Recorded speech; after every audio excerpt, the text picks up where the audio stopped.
हम करे प्यार तो से तू ता दगा दिलू। सास दिहली पूरी मिठाई ननद दिहली चटनी। अरे मुर्गा या मछली के जिद न कर, हमरा से ज्यादा उम्मीद न कर। अरे हमरे खातिर तू ही बाड़ू चान दूध। Hello friends, welcome back to my new blog video. तो दोस्तों, आज का ब्लॉग बहुत ही इंटरेस्टिंग होने वाला है क्योंकि आज मेरे साथ कुछ बहुत ही अच्छे मेहमान जुड़े हुए हैं जो कि बाई क्रिएशन यूट्यूब चैनल के लिए वर्क कर रहे हैं अभी फिलहाल में। और आप लोगों को बतला दूं कि यह जो मेरे पास लड़की बैठी हुई है, इनका नाम शिवानी है। यह बहुत अच्छी सिंगर भी है। उसके बाद चंदन भाई बैठे हुए हैं। उसके बाद शिवांगी सिंह लकी जो कि एक बहुत बड़ी आर्टिस्ट हैं। तमाम वेब सीरीज से लेकर और कई टीवी सीरियल्स में भी काम कर चुकी हैं। तो आइए बात करते हैं पहले शिवानी जी से, जो कि एक अच्छी सिंगर भी हैं। तो बतलाइए, आप गाना गाना क्यों शुरू किए? मतलब गाना गाना कब से शुरू किए? बहुत पहले से गाते थे स्टूडियो में, अभी तो स्टेज करते हैं। आप थोड़ा गाना गा के सुनाइएगा हमारे दर्शकों को। पहले तो जितने भी इनके दर्शक हैं सभी को मेरी तरफ से नमस्ते, प्रणाम, जय श्री राम। आप सब कैसे हैं कमेंट में बताइएगा। और मेरी तरफ से कोशिश रहेगी कि मैं छोटा सा आप सभी के बीच कोशिश करके एक छोटा सा गाना सुना दूं। सुनाइए सुनाइए। अरे सास दिहली पूरी मिठाई ननद दिहली चटनी। सास दिहली पूरी मिठाई ननद दिहली चटनी। अरे सैया दिहले लाल मिर्चा कच देना कटनी। आई हो दादा किरतिया मुँह से बचनी। आई हो दादा किरतिया मुँह से बचनी। आई हो दादा।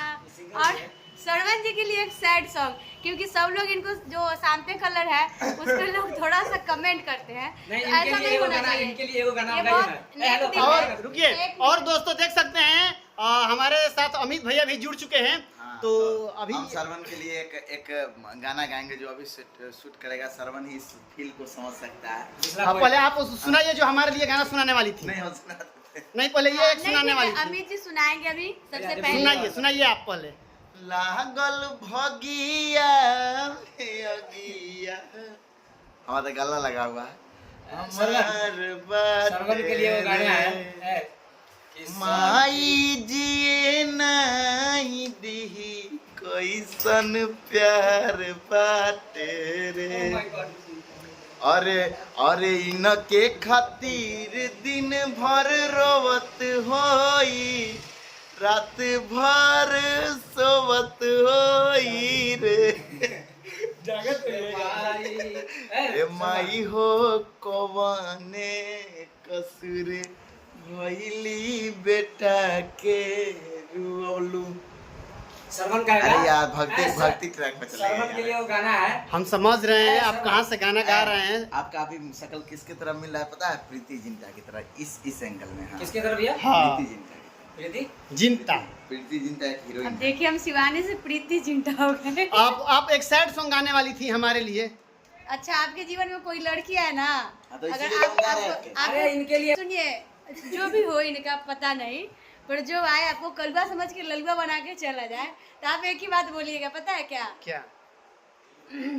सुनाए सनम गम दिहलो बड़िया रे, जिए के मन ना करे सुना तहरा मारे। हम करी प्यार तोहसे हो, हम करी प्यार तोहसे तू ता दगा दिलू। तहर दिल ह कि चार जर कतही लगा लेलू। तुहर दिल ह कि चार जर कतही ना कतही और दोस्तों, मैं चंदन से पूछना चाहूंगा कि तोहर दिल हकी चार। देखिए ये चंदन जो है ना, हाँ। दिल फेंकन है। चंदन बस एक दो दिल नहीं है, 50 गो। हाँ, वो आपको कहने की जरूरत नहीं है। सोशल मीडिया के सभी लोग जानते हैं चंदन कैसा है। बतलाओ चंदन, तुम तुम भी गाना सुना दो। आज गाना पर हो रहे हैं तो तुम भी एक गाना सुना दो। तुम्हारा भी आवाज एकदम।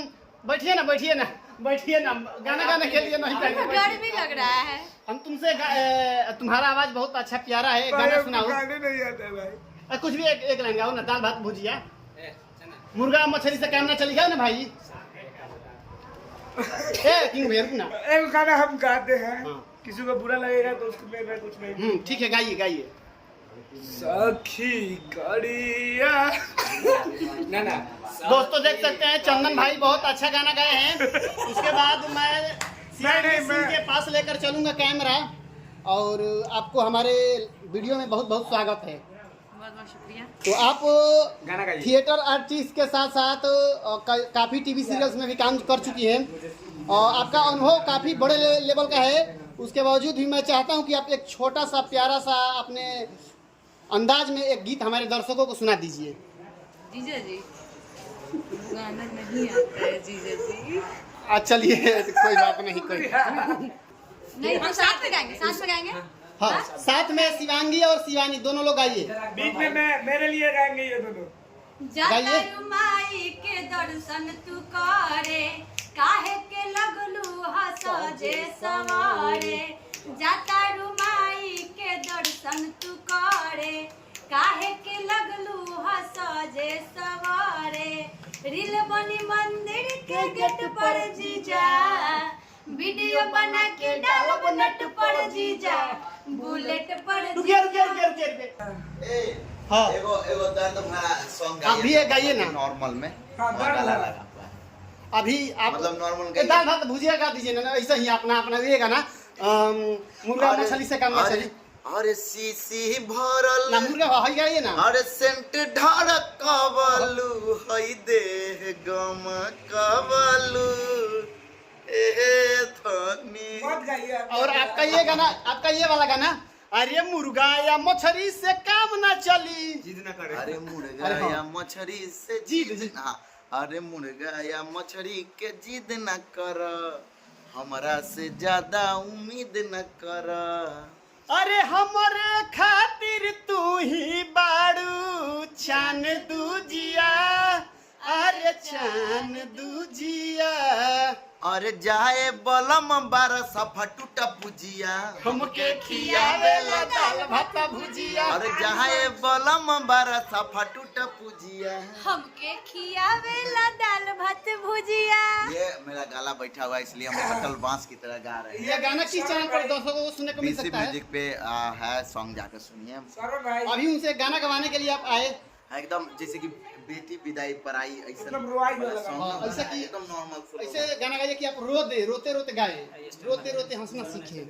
नहीं गाइए। बेटी वाला गाना ना होता है। हाँ। बेटी बिलाई। बाबुल काए घर नहीं, बहना। ऐसा नहीं, एकदम स्लो स्लो एगो स्लो पूरा वाला। slow। स्लो बीट जैसे वाला। और एकदम एक एथी पर बीट पर, एक 3 बीट 4 बीट पर। हाँ 3 बीट 4 बीट पे गाइए। एकदम स्लो वाला। आहो पापा गैया बछरुआ, काहे न ते जाला जे हम हाँ, और भाव में घुसिए तो। रोकेते। आ? अरे भाव में घुसिए नहीं गाना। हाय एकदम एकदम वो लूफी में लेकर चलिए एकदम। लोफी सॉन्ग में। आहो पापा कवना नगरिया, जुआवा खेलला जे हम रोकी हार आइल हो। किया है बेटिया बाध नगरी। एक लूफी में गई है ना, लूफी में। आहो पापा कवना नगरिया, जुआवा खेलला जे हम रोके हार आइल हो। किया है बेटिया बाध नगरिया, जुआवा खेले तोहरा के हार आईनी हो। एक मिनट, अभी हम अमित भैया से हमारा अभी अचानक दिमाग में सवाल आ गया, तो उनसे लोफी में इतना गाना क्यों सुन रहे हैं, क्या मतलब अरे क्या कुछ? इसलिए कि गवा लेंगे आगे। दोस्तों बड़ा खुलासा हो गया, ये हामिद भैया शिवानी जी से हो सकता है, तो अपने आने वाले प्रोजेक्ट में फ्यूचर में गाना ले सकते हैं। और ब्लॉग ज़्यादा लंबा हो रहा है, अभी यहाँ काफ़ी लोग बैठे हुए हैं, बात करेंगे तो ज़्यादा लंबा हो जाएगा। और मुझे पता है आप लोग लंबे लंबे नहीं देखते हैं, तो ब्लॉग को ज़्यादा लंबा नहीं करूँगा, ब्लॉग को यहीं बंद करते हैं। मिलते हैं किसी ना इंटरेस्टिंग ब्लॉग के साथ, तब तक bye bye, take care, love you, love you.